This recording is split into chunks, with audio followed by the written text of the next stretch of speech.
I'm Greg Gutfeld with Kimberly Guilfoyle. Juan Williams, Eric Bowling, and a pea pod is her sleeping bag. Dana Perino, La 5.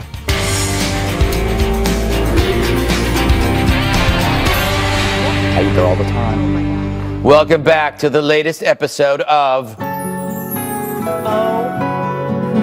my God. Yes, it was Rachel Maddow's Y2K. As we sit on the brink of a nuclear showdown with North Korea, this manic mouthpiece fixates on a 12-year-old tax return belonging to Trump, and boy, did she sell it like a timeshare in a Florida swamp. It was ShamWow meets Shark Tank without the charm and twice as smug. Oh my God. It's been a little bit of a hullabaloo around here this evening. I apologize for being a little flustered. People literally were tweeting at me, "Shut up, get to Rachel." We've got some significant breaking news tonight. Donald Trump's tax returns have surfaced. At least a portion of Donald Trump's past tax returns. This is the first time we believe any federal tax returns for Donald Trump have been obtained by anyone, certainly by any news organization, since he became a presidential candidate, let alone president. Oh my God. But rather than tell us anything up front, she tap dances like a barefoot drunk on hot sand. Maybe she'll break the news to us now. Tonight, we have this exclusive first look at their reporting at what they have obtained. In just a second, we are going to show you exactly what it is that we've got. Whether or not you are a supporter of Donald Trump in general, whether or not you care what's in his tax returns, it ought to give you pause that his explanation for why he couldn't release them. Oh, geez. So the more she delayed, the more we sense that maybe the tip of the iceberg is just a tip and there is no iceberg. But maybe she'll tell us everything now.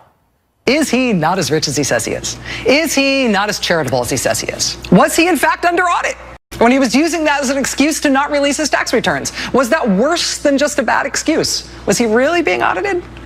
There's small reasons to be interested, right? There will continue to be unrelenting pressure to find Donald Trump's tax returns, to expose Donald Trump's tax returns.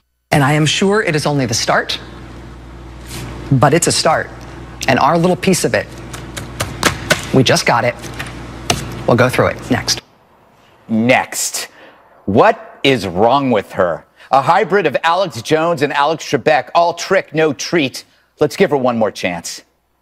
Let me give you the basics. Aside from the numbers being large, these pages are straightforward. He paid $38 million, looks like $38 million in taxes. He took a big write-down of $103 million. More on that later. If you add up the lines for income, he made more than $150 million in that year. Mazel tov. So that's it? Talk about a big fat zero, or 6 zeros with a 38 in front of it. Trump paid $36 million in taxes at a tax rate higher than Obama, Comrade Bernie, and MSNBC. I salute you, Maddow. The Pulitzer is in the mail. What's next? Will you be revealing Steve Bannon's disturbing ankle tattoo? I hear it's a dolphin. Huh? So when America hears this news, what do you think they think? Outrage, scandal? No, they think, wow, Trump's rich. Who knew? So how did Rachel fall for this? Trump set it up by fueling the intrigue. Remember when the Roadrunner would paint a tunnel entrance on a rock formation so the coyote would slam right into it? Trump just did that to Rachel. He baited the trap for months, pretending that somewhere lurked the Ark of the Covenant. And now MSNBC has to peel Rachel and her smirk off that stone wall. Trump wins again by the left simply losing their minds and their ethics and their dignity and their self-control. It was awesome.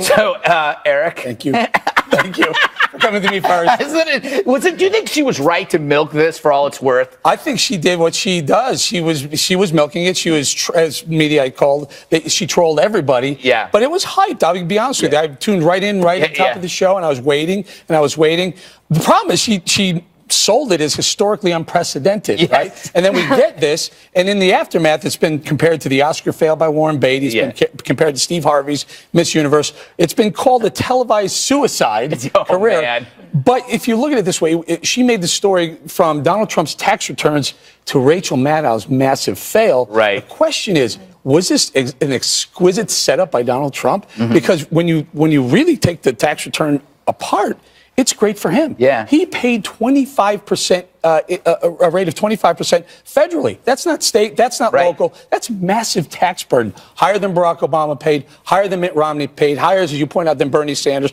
higher than anyone.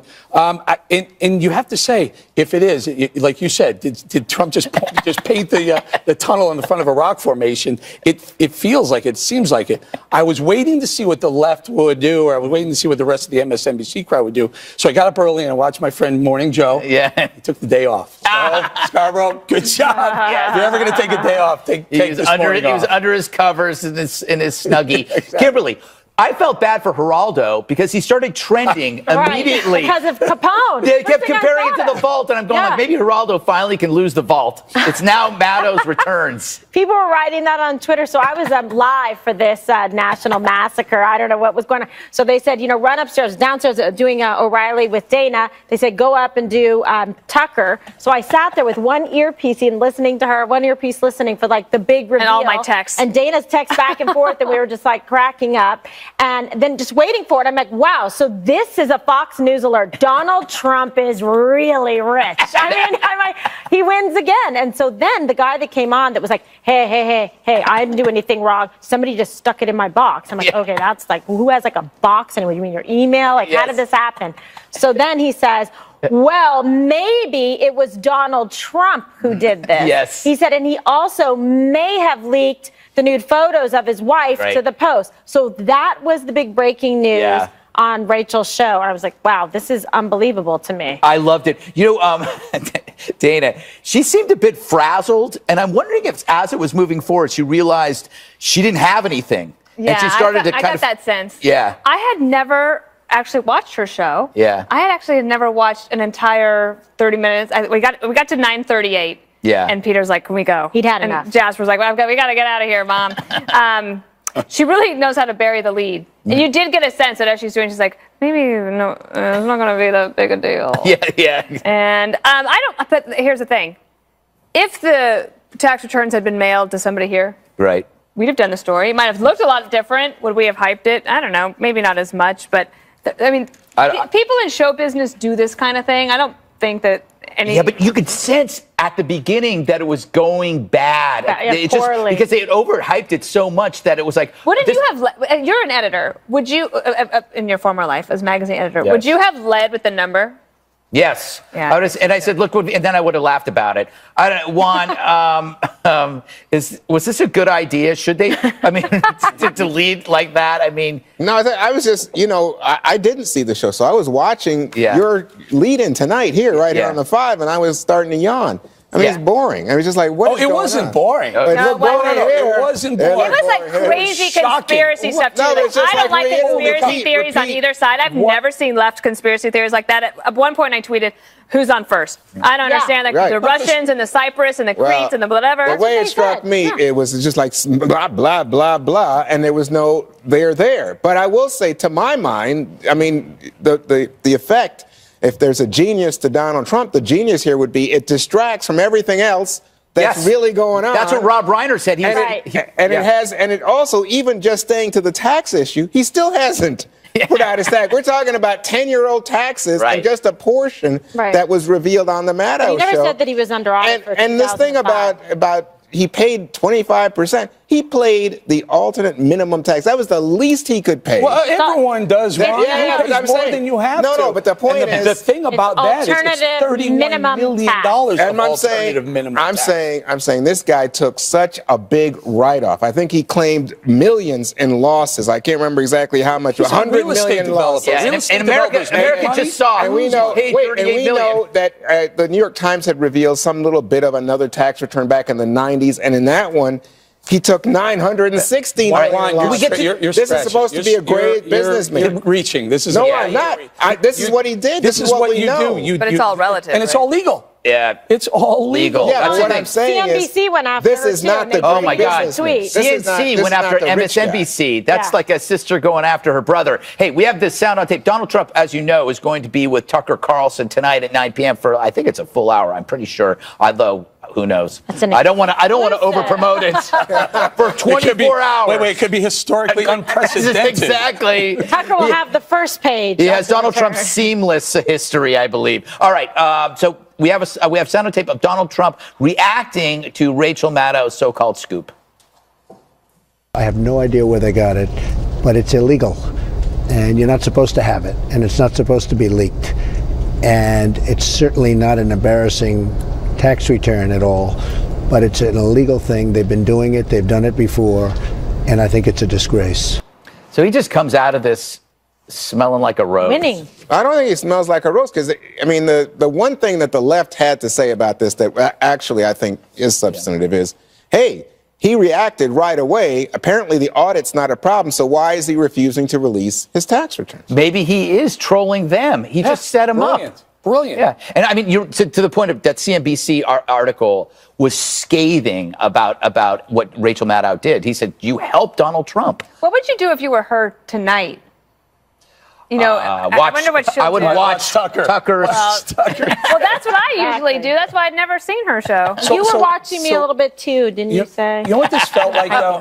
Yeah, we went in the break. So rather than in her A block, she came out and she didn't show the first page, basically the money shot. She didn't show it right away. What she did was she took you through these conspiracy theories that Dana referenced. Through, you know, he bought a home, he sold it, but the person he sold it to was Russian. A Russian oligarch. Trigger and words. then they start trying to pull at these strings that, frankly, had no substance. I mean, I've done but this for years. That's how I feel about conspiracies on the right, too.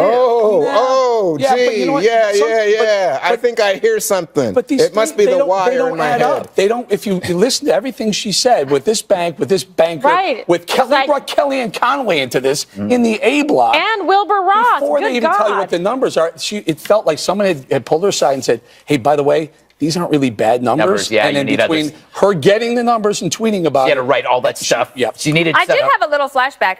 When I worked at the Justice Department as a spokesperson there, I was assigned to the tax division as one of the divisions I had to do this answer press calls for. And David K. Johnston would call all the time. The guy is a reporter who knows every inch of the tax code. And the tax code bores me to death. Yeah. You know what? I wonder if SNL is going to spoof her, but is she sacred ground? Like, if they spoof Rachel Maddow, will it be in a loving way? You know, it'll be the way they do Hillary. It'll be, Trump is still the bad guy, but she was. David Johnson admitted that he didn't do anything wrong. He's like, he paid what was the legal, amount at the time. It's a proper filing. Doesn't appear to be any illegality. So therefore, maybe Donald Trump sent it to me. But the big story here would be, why doesn't he release his tax return so we can know about the Russian connection, if it exists, if it doesn't exist? And the audit is not a problem. Come on, Donald Trump, do it, baby. Put it out there. Two things very quickly. David K. Johnson, the reporter that they had on, also wrote a book last year calling an anti-Trump book. I think at one point he calls him Carnival Bark or something. So he had a motivation in doing it. And number two, all these people, even my friend Mark Cuban, who says Trump's not a real billionaire. Well, if you make $150 million after taxes, after write-offs in a year, I'm guessing he's a real billionaire. Yeah. On that note, you can catch more of President Trump's interview with Tucker Carlson at 9 p.m. Eastern tonight. We're just a couple of hours away from another big Make America Great Again rally for President Donald Trump, this time in Nashville. But before heading to Tennessee, the president visited Michigan, where he praised the great workers of the United Auto Industry for being the backbone of the American labor force. America will be respected again, and you as workers will be respected again. I ask you today to join me in daring to believe that this facility, this city, and this nation will once again shine with industrial might. I'm asking you to place your faith in the American worker and these great American companies. May God bless the American worker. So guess who attended the Michigan event today? The U.S. car company CEOs, but also the unions. Trump has a never before seen before to bring both groups to the table. The result, a better business environment for both. It brings the unions and the CEOs together. Right. So the companies bust in the workers from various plants around. That's kind. Yeah, they want to show support to Donald Trump at a moment when he's president of the United States and has power, especially power over these fuel standards that they hope to have decline. They set an agreement with President Obama. They've added jobs with the standards in place, but now they're thinking, hey, especially when it comes to the trucks, we could do possibly better if we didn't have to make the changes. It'd be cheaper. So, there were union people there. Dana, we heard things that I think both the CEOs and the union workers could bite into, sink their teeth into. Well, sure. Well, and it actually, they are united in terms of wanting to make sure that their companies are successful. So I think that made a lot of sense. I do think that the policy element of this is really interesting and something that is getting, he's in his element there. And so they're loving it, and that's great. But the policy development of trying to say, let's step away from these Obama standards. It wasn't just from an environmental standpoint, it's a safety standpoint as well. So the car companies saying, the more you try to push us in this direction to increase miles per gallon standards, and the physics just aren't there to uphold safety standards that we all want in our country as well. I think that actually didn't get as much attention as it maybe should have. KG, he's going to head to Nashville, Tennessee tonight. I think he's going to talk health care there. Yeah, well, listen, this is what he needs to do. Nobody sells things better than Donald Trump, right? I mean, he was able to sell himself and connect with the movement that was powerful and took him straight into the White House.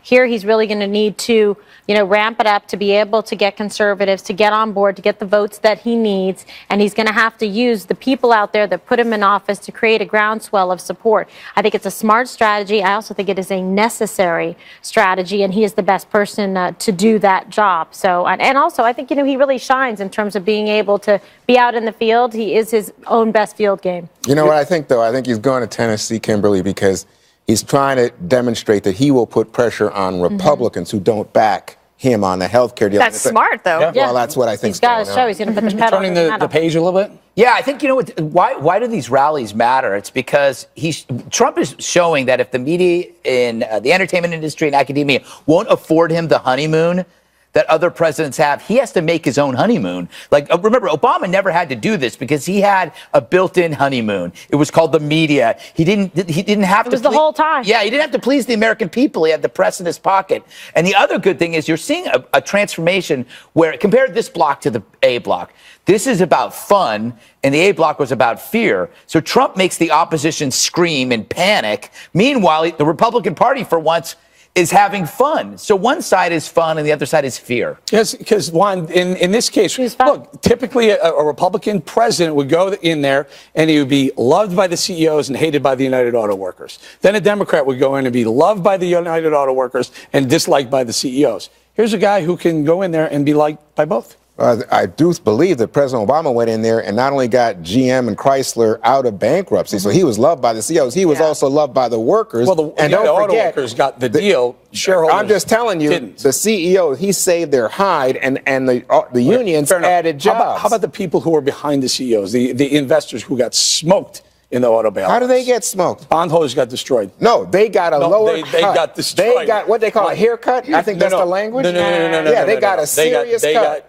Serious. A serious cut. But guess what? In terms of the CEOs and the workers, they made out. I mean, the bigger problem here, I think, for Donald Trump are things like promising, oh yeah, we're going to build a pipeline. We're going to do it with U.S. Steel.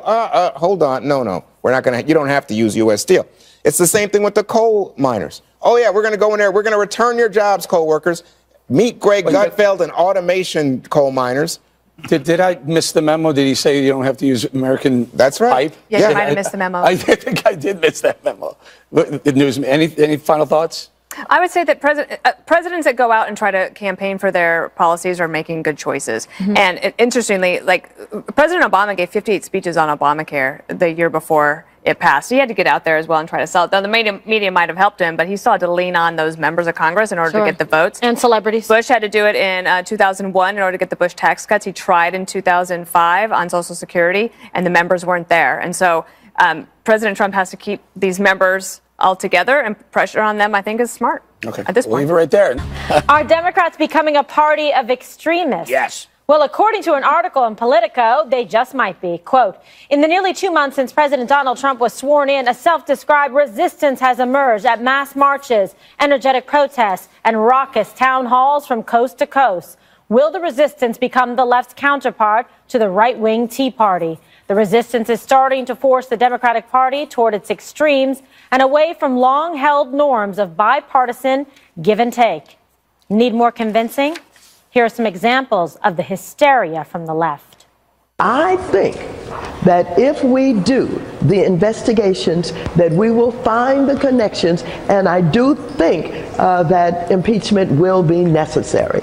We're at a time of increased fear in our country. Because of Donald Trump? There is something seriously wrong when mendacity has become the norm. There is something seriously wrong when law-abiding citizens are afraid to leave their home. There is something seriously wrong when hate crimes are surging. What has he created? He's created nothing except chaos. Scum.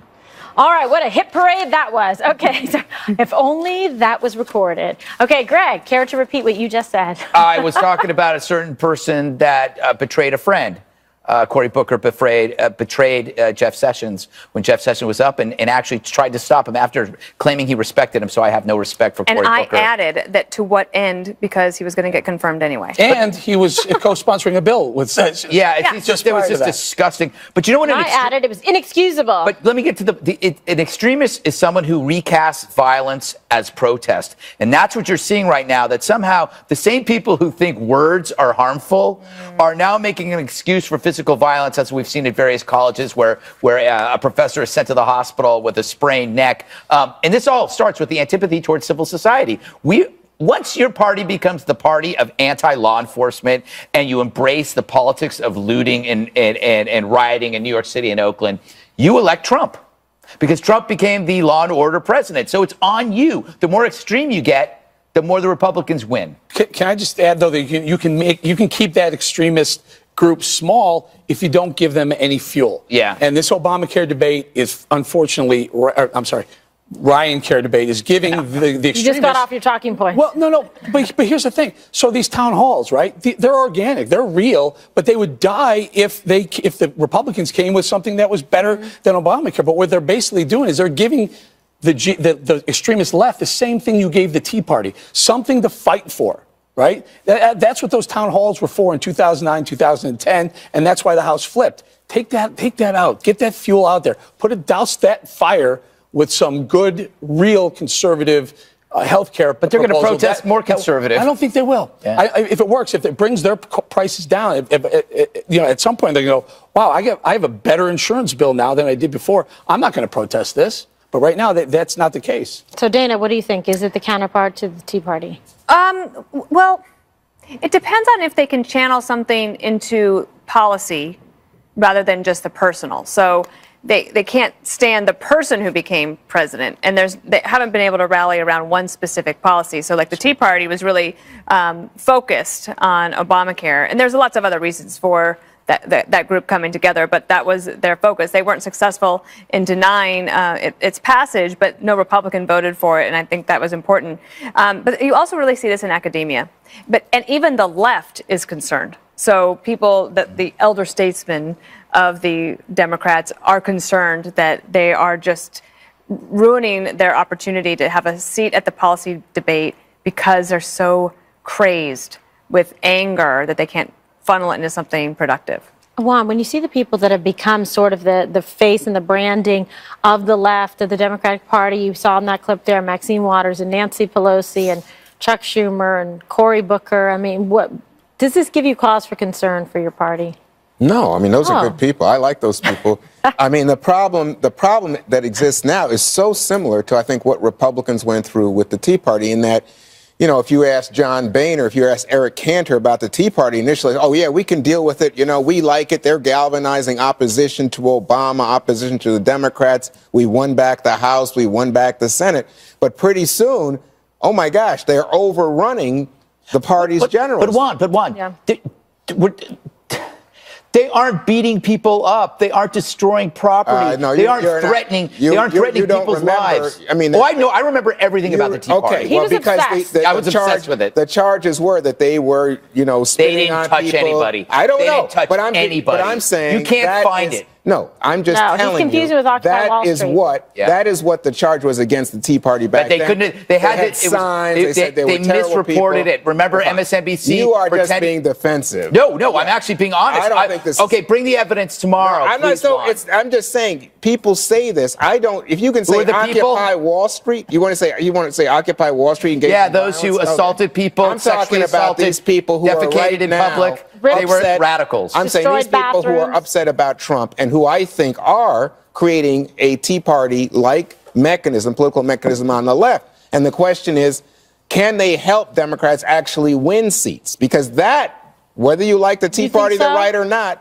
the Tea Party to the right actually helped That's true politically in terms of the results. Republicans to win seats. Because also President weren't so Obama few- lost big time in Right. 2010. There Nobody you in the go. Nobody in the Tea Party would tell Behave women like this. to sit home.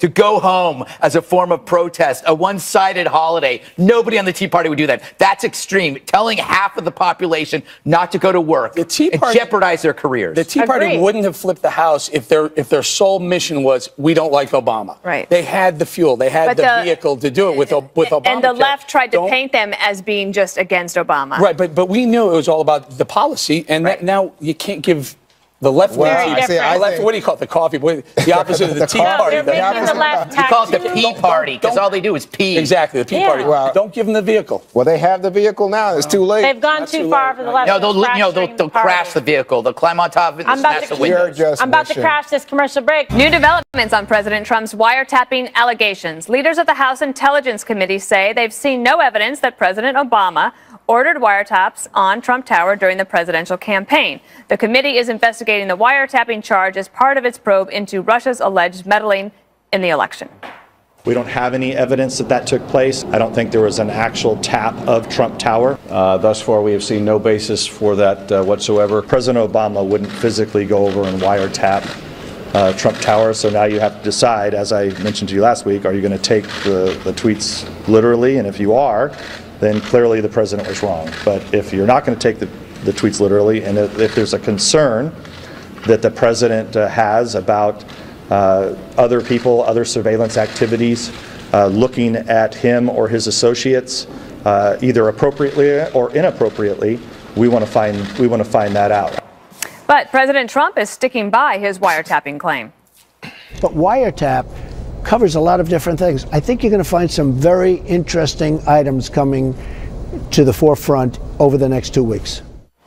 Meanwhile, FBI Director James Comey will testify before the House Intelligence Committee on Monday. Also, Comey is reportedly expected to reveal whether there's a criminal investigation into potential Trump campaign ties to Russia, perhaps as early as today. Greg, as soon as I heard the president say that we might hear more in 2 weeks, I thought, oh no. That means that the media will chase it for another 2 weeks. Oh, by the way, you look great in white today. See? Oh, thanks. Yeah, remember? Because you wore white yesterday, and I said you wore white, and you were upset. No. Oh, that's cool. No, Yeah. that's actually not what. I That's was exactly upset what about. happened.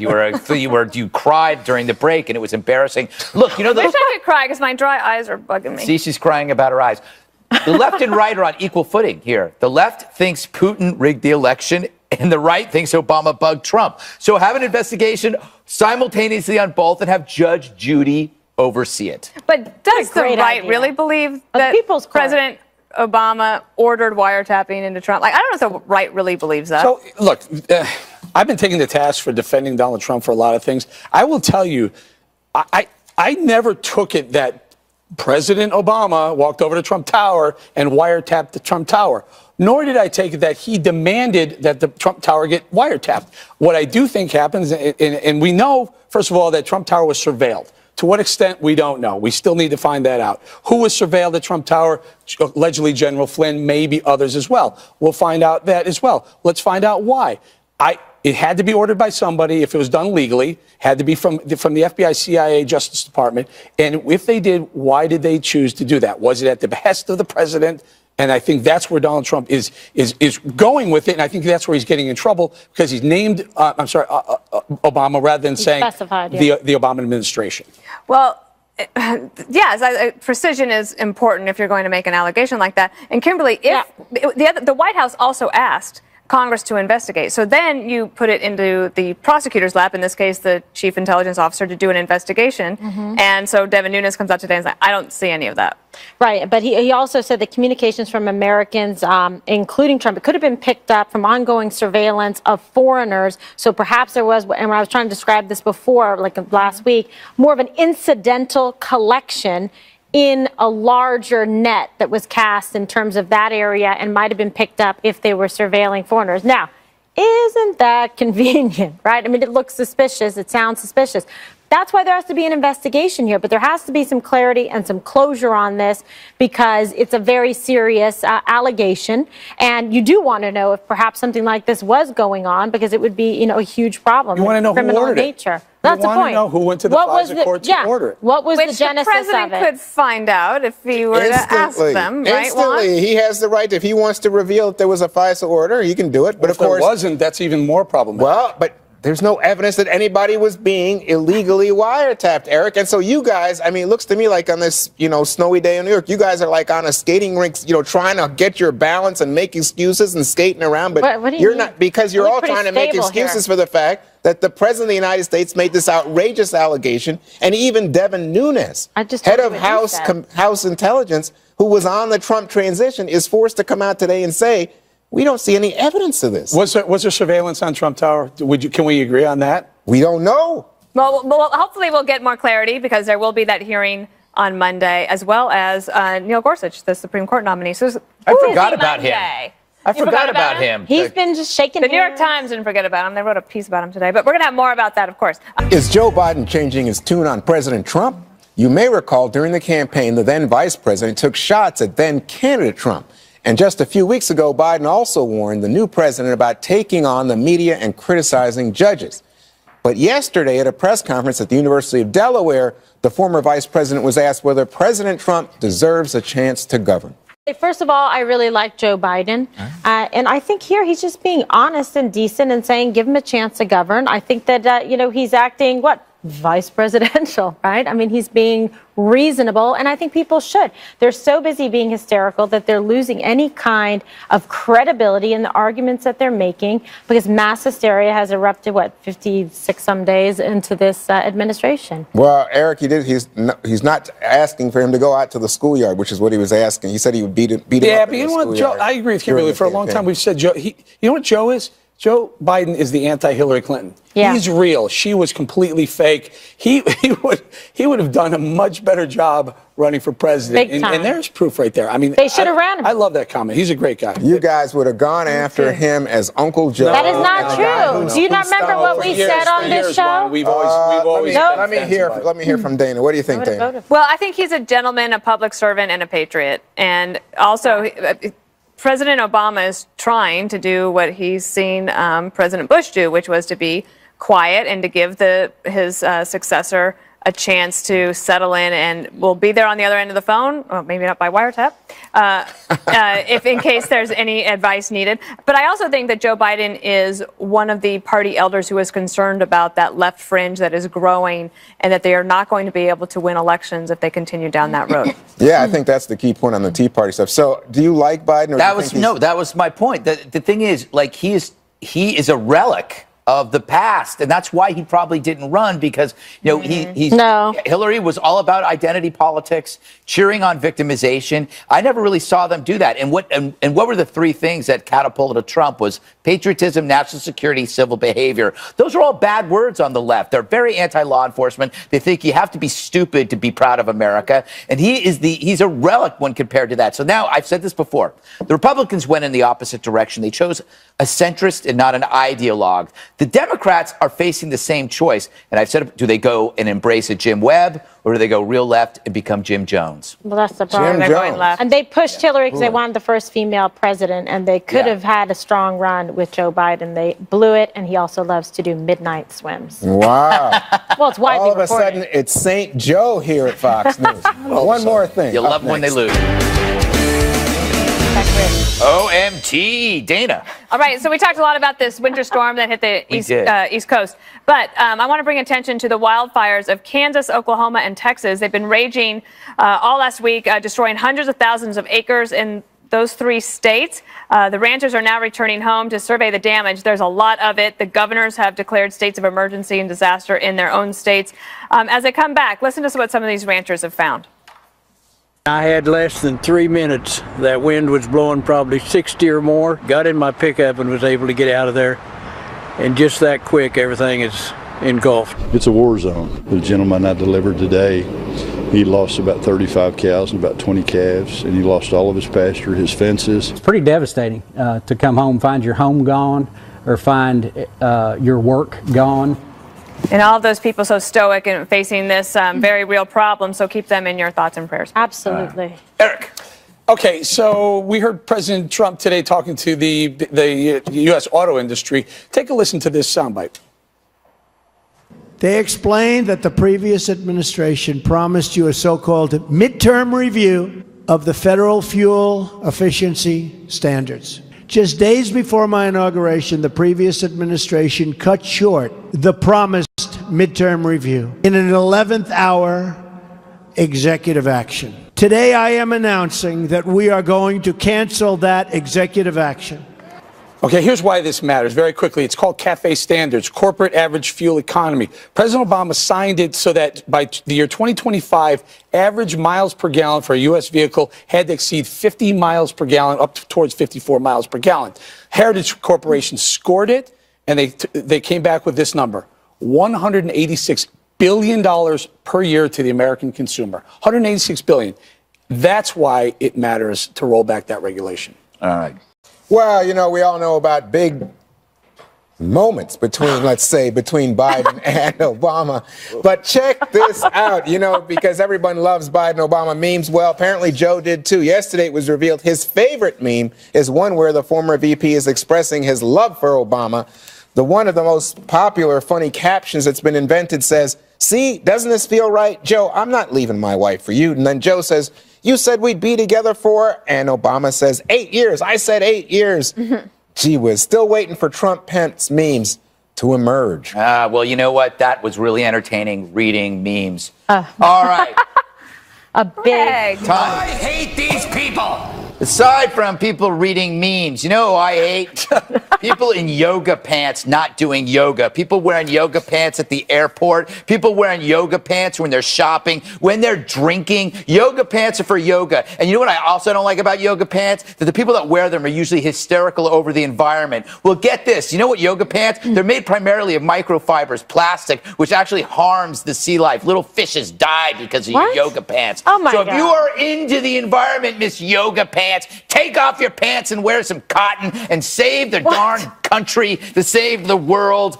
Dudes in yoga pants. Dudes in yoga pants. What a weirdo. Most men don't complain I was about about women to in say, like fitted, nice. boy. You know. Well, it's because you're Kimberly Guilfoyle. Oh, wow. But the fact is, yoga pants, you're not, when you go to the airport, dress like a human being in public.